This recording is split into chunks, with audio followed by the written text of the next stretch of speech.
د ملکن سرخار بڑخیله کې د باسي خوراکونو لامل ګڼ شمېر خلک د معدې او نورو ناروغو په ضد کې راغلي دي.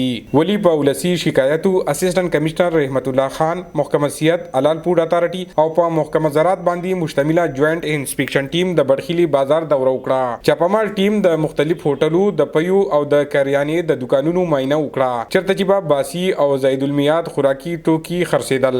چاپامال ټیم ګڼ شمېر هوټل مالکان او دکانداران جرمانه کړه او بعضي قانون ماتونکي یې جیل ته ولېږل.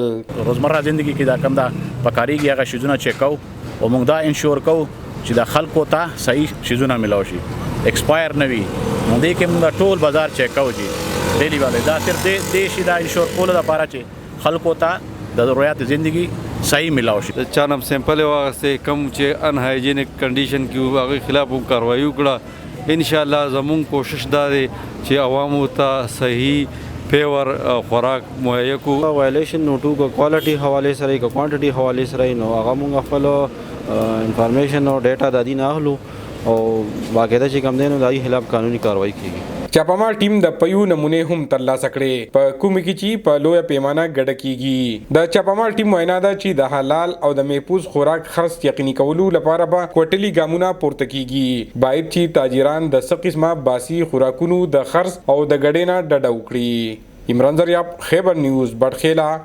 مالکن.